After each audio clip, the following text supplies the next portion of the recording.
ओम शांति। आज के अव्यक्त महावाक्य हैं 24 मार्च 1982 के। मुरली का टाइटल है ब्राह्मण जीवन की विशेषता है पवित्रता। परम पवित्र बाप दादा बोले, आज बाप दादा अपने पावन बच्चों को देख रहे हैं। हर एक ब्राह्मण आत्मा कहाँ तक पावन बनी है, यह सबका पोता मेल देख रहे हैं। ब्राह्मणों की विशेषता है ही पवित्रता। ब्राह्मण अर्थात पावन आत्मा। पवित्रता को कहाँ तक अपनाया है, उसको परखने का यंत्र क्या है? पवित्र बनो, यह मंत्र सभी को याद दिलाते हो, लेकिन श्रीमत प्रमाण इस मंत्र को कहाँ तक जीवन में लाया है? जीवन अर्थात सदा काल। जीवन में सदा रहते हो ना, तो जीवन में लाना अर्थात सदा पवित्रता को अपनाना, इसको परखने का यंत्र जानते हो? सभी जानते हो और कहते भी हो कि पवित्रता सुख शांति की जननी है, अर्थात जहाँ पवित्रता होगी वहाँ सुख शांति की अनुभूति अवश्य होगी। इसी आधार पर स्वयं को चेक करो। मनसा संकल्प में पवित्रता है, उसकी निशानी मनसा में सदा सुख स्वरूप शांत स्वरूप की अनुभूति होगी। अगर कभी भी मनसा में व्यर्थ संकल्प आता है तो शांति के बजाय हलचल होती है। क्यों और क्या? इन अनेक क्वेश्चन के कारण सुख स्वरूप की स्टेज अनुभव नहीं होगी और सदैव समझने की आशा बढ़ती रहेगी। यह होना चाहिए, यह नहीं होना चाहिए, यह कैसे, यह ऐसे, इन बातों को सुलझाने में ही लगे रहेंगे। इसलिए जहाँ शांति नहीं वहाँ सुख नहीं। तो हर समय यह चेक करो कि किसी भी प्रकार की उलझन सुख और शांति की प्राप्ति में विघ्न रूप तो नहीं बनती है। अगर क्यों क्या का क्वेश्चन भी है तो संकल्प शक्ति में एकाग्रता नहीं होगी। जहाँ एकाग्रता नहीं वहाँ सुख शांति की अनुभूति हो नहीं सकती।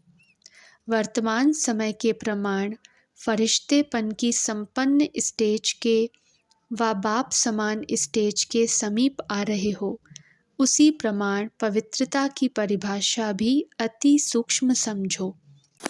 सिर्फ ब्रह्मचारी बनना भविष्य पवित्रता नहीं, लेकिन ब्रह्मचारी के साथ ब्रह्मा आचार्य भी चाहिए, शिव आचार्य भी चाहिए, अर्थात ब्रह्मा बाप के आचरण पर चलने वाला, शिव बाप के उच्चारण किए हुए बोल पर चलने वाला, फुट स्टेप अर्थात ब्रह्मा बाप के हर कर्म रूपी कदम पर कदम रखने वाले, इसको कहा जाता है ब्रह्मा आचार्य। तो ऐसी सूक्ष्म रूप से चेकिंग करो कि सदा पवित्रता की प्राप्ति सुख शांति की अनुभूति हो रही है। सदा सुख की छैया पर आराम से अर्थात शांति स्वरूप में विराजमान रहते हो। यह ब्रह्मा आचार्य का चित्र है। सदा सुख की छैया पर सोई हुई आत्मा के लिए यह विकार भी छत्र छाया बन जाता है। दुश्मन बदल सेवाधारी बन जाते हैं। अपना चित्र देखा है ना? तो शेष छैया नहीं लेकिन सुख छैया। सदा सुखी और शांत की निशानी है सदा हर्षित रहना। सुलझी हुई आत्मा का स्वरूप सदा हर्षित रहेगा। उलझी हुई आत्मा कभी हर्षित नहीं देखेंगे। उसका सदा खोया हुआ चेहरा दिखाई देगा और वह सब कुछ पाया हुआ चेहरा दिखाई देगा। जब कोई चीज़ खो जाती है तो उलझन की निशानी क्यों, क्या, कैसे ही होता है। तो रूहानी स्थिति में भी जो भी पवित्रता को खोता है, उसके अंदर क्यों, क्या और कैसे की उलझन होती है। तो समझा कैसे चेक करना है? सुख शांति के प्राप्ति स्वरूप के आधार पर मनसा पवित्रता को चेक करो। दूसरी बात, अगर आपकी मनसा द्वारा अन्य आत्माओं को सुख और शांति की अनुभूति नहीं होती, अर्थात पवित्र संकल्प का प्रभाव अन्य आत्मा तक नहीं पहुंचता, तो उसका भी कारण चेक करो। किसी भी आत्मा की जरा भी कमजोरी अर्थात अशुद्धि अपने संकल्प में धारण हुई, तो वह अशुद्धि अन्य आत्मा को सुख शांति की अनुभूति करा नहीं सकेगी। या तो उस आत्मा के प्रति व्यर्थ व अशुद्ध भाव है, व अपनी मनसा पवित्रता की शक्ति में परसेंटेज की कमी है, जिस कारण औरों तक वह पवित्रता की प्राप्ति का प्रभाव नहीं पड़ सकता। स्वयं तक है लेकिन दूसरों तक नहीं हो सकता। लाइट है लेकिन सर्च लाइट नहीं है। तो पवित्रता के संपूर्णता की परिभाषा है सदा स्वयं में भी सुख शांति स्वरूप और दूसरों को भी सुख शांति की प्राप्ति का अनुभव कराने वाले। ऐसी पवित्र आत्मा अपनी प्राप्ति के आधार पर औरों को भी सदा सुख और शांति, शीतलता की किरणें फैलाने वाली होगी। तो समझा संपूर्ण पवित्रता क्या है? पवित्रता की शक्ति इतनी महान है जो अपनी पवित्र मनसा अर्थात शुद्ध वृत्ति द्वारा प्रकृति को भी परिवर्तन कर लेते। मनसा पवित्रता की शक्ति का प्रत्यक्ष प्रमाण है। प्रकृति का भी परिवर्तन, स्वपरिवर्तन से प्रकृति का परिवर्तन, प्रकृति के पहले व्यक्ति, तो व्यक्ति परिवर्तन और प्रकृति परिवर्तन, इतना प्रभाव है मनसा पवित्रता की शक्ति का। आज मनसा पवित्रता को स्पष्ट सुनाया। फिर वाचा और कर्मणा अर्थात संबंध और संपर्क में संपूर्ण पवित्रता की परिभाषा क्या है वह आगे सुनाएंगे। अगर पवित्रता की परसेंटेज में 16 कला से 14 कला हो गए तो क्या बनना पड़ेगा?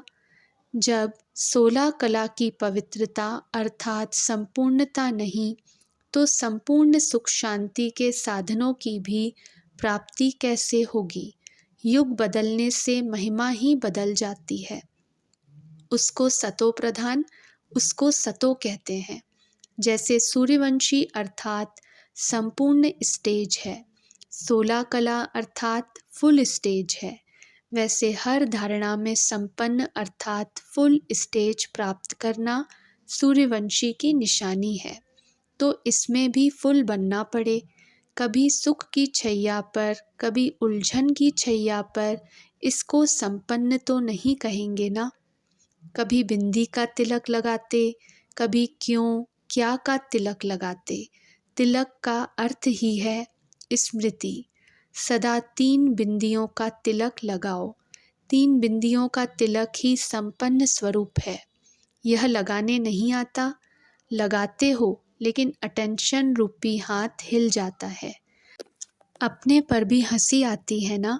लक्ष्य पावरफुल है तो लक्षण संपूर्ण सहज हो जाते हैं, मेहनत से भी छूट जाएंगे। कमज़ोर होने के कारण मेहनत ज़्यादा करनी पड़ती है। शक्ति स्वरूप बनो तो मेहनत समाप्त। अच्छा, सदा सफलता हमारा जन्म सिद्ध अधिकार है।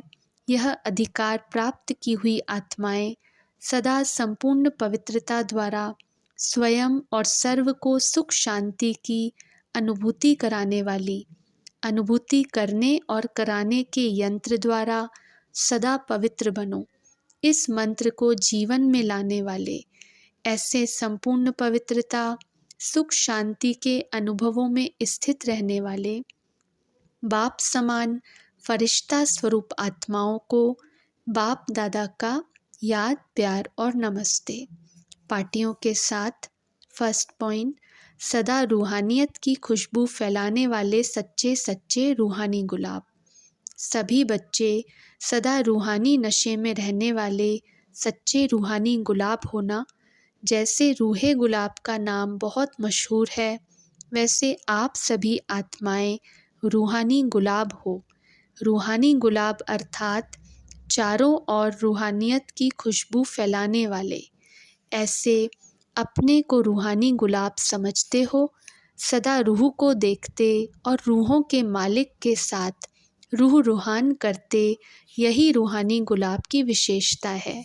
सदा शरीर को देखते, रूह अर्थात आत्मा को देखने का पाठ पक्का है ना। इसी रूह को देखने के अभ्यासी रूहानी गुलाब हो गए। बाप के बगीचे के विशेष पुष्प हो, क्योंकि सबसे नंबर 1 रूहानी गुलाब हो। सदा एक की याद में रहने वाले अर्थात एक नंबर में आना है, यही सदा लक्ष्य रखो। दीदी जी बाप दादा से दिल्ली मेले की ओपनिंग पर जाने की छुट्टी ले रही हैं। सभी को उड़ाने के लिए जा रही हो ना। याद में, स्नेह में, सहयोग में, सब में उड़ाने के लिए जा रही हो। यह भी ड्रामा में बाय प्लांट रखे हुए हैं, तो अच्छा है अभी अभी जाना, अभी अभी आना। आत्मा ही प्लेन बन गई। जैसे प्लेन में आना जाना मुश्किल नहीं, वैसे आत्मा ही उड़ता पंछी हो गई है, इसलिए आने जाने में सहज होता है। यह भी ड्रामा में हीरो पार्ट है, थोड़े समय में भासना अधिक देने का। तो यह हीरो पार्ट बजाने के लिए जा रही हो। अच्छा, सभी को याद देना और सदा सफलता स्वरूप का शुभ संकल्प रखते आगे बढ़ते चलो, यही स्मृति स्वरूप बनाकर आना। फिर भी दिल्ली है, दिल्ली को तो पवित्र स्थान बनाना ही है। आवाज़ फिर भी दिल्ली से ही निकलेगा, सबके माइक दिल्ली से ही पहुँचेंगे। जब गवर्नमेंट से आवाज़ निकलेगा तब समाप्ति हो जाएगी, तो भारत के नेताएं भी जानेंगे। उसकी तैयारी के लिए जा रही हो ना। अच्छा, ओम शांति।